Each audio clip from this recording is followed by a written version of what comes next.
नमस्कार। कैसे आज एक सवाल पूरे देश को दो हिस्सों में बांट चुका है। क्या यूसीजी का नया कानून छात्रों के लिए है या फिर यह एक ऐसा कानून बन चुका है जिसे हथियार की तरह इस्तेमाल किया जा सकता है। 15 दिन से ज्यादा हो चुके हैं यूसीजी के नए नियम लागू हुए। देश के कैंपसों में डर है, छात्र असमंजस में हैं, अभिभावक सवाल पूछ रहे हैं, लेकिन बीजेपी ने अपने कान बंद कर रखे हैं। सबसे बड़ा सवाल ये बना हुआ है कि देश का नेतृत्व करने वाली बीजेपी सरकार और अमित शाह चुप क्यों हैं। यूसीजी कहता है कि यह कानून भेदभाव रोकने के लिए लाया गया है, लेकिन सवाल यही है कि इसे आम जनता के सामने सही से जस्टिफाई क्यों नहीं किया जा रहा। क्या बीजेपी सरकार इस कानून को लाकर हिंदू धर्म में जातियों की गहराई नाप रही है, क्योंकि अब देश का सबड़ वर्ग धीरे धीरे सड़कों पर आ उतरा है। लेकिन यहाँ समझने वाली बात है कि सरकार और यहाँ तक कि विपक्ष भी, यानी देश की सभी पार्टियां चुप हैं। वो इस कानून को ना तो अच्छा बता रही और ना ही इस कानून को बुरा कह रही। अब यहाँ से सबसे बड़ा सवाल तो ये उठता है कि कैसे यूसीजी ने यह तय कर दिया कि कौन पीड़ित होगा और कौन नहीं।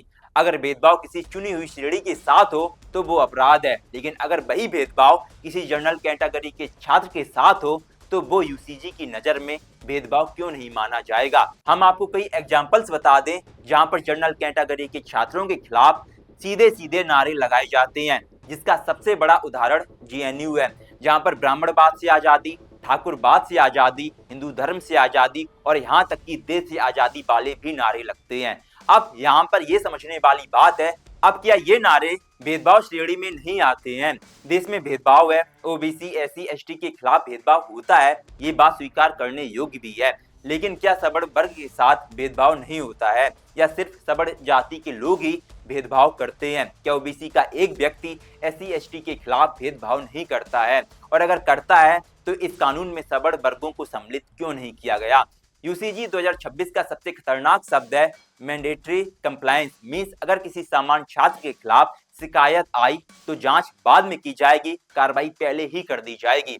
अब यहाँ समझने वाली बात यह है कि कोई प्रारंभिक जांच नहीं, कोई स्वतंत्र सत्यापन नहीं, तो सोचिए कि अगर किसी कैंपस में छात्र राजनीति है, टॉपर से जलन है, प्रोफेसर से निजी टकराव है, तो एक शिकायत किसी का कैरियर खत्म कर सकती है। और जब कानून में गलत शिकायत की कोई सजा नहीं होती तो वही कानून सुरक्षा नहीं, डर का औजार बन जाता है। और अगर आप लोगों को ये लगता है हम सामान्य जाति से आते हैं तो इस कानून का विरोध कर रहे हैं, तो इसका जवाब है बिल्कुल नहीं। मैं इस कानून का विरोध नहीं, बस समानता का अधिकार की बात कर रहा हूँ।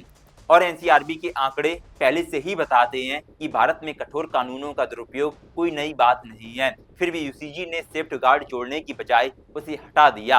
अब सवाल यही है, क्या ये लापरवाही है या जानबूझकर जातियों को बढ़ाने की साजिश और राजनीति। इस कानून को लागू हुए 15 दिन से ज्यादा हो चुके हैं, लेकिन प्रधानमंत्री चुप हैं, शिक्षा मंत्री का कोई ठोस बयान नहीं है और बीजेपी के बड़े बड़े नेता मौन बैठे हुए हैं।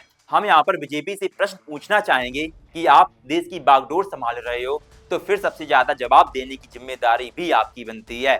जब सीएए आया था, 3 तलाक आया था या राम मंदिर का मुद्दा था, तब बीजेपी हर मंच से बोल रही थी। तो आज जब सवाल छात्रों के भविष्य का है तो चुप्पी क्यों है। आप अपनी राय इस कानून के बारे में बताइए। हमारा नाम है प्रेम चतुर्वेदी, आप देख रहे हैं नेक्स्ट जेन ब्रॉडकास्ट। वीडियो देखने के लिए धन्यवाद।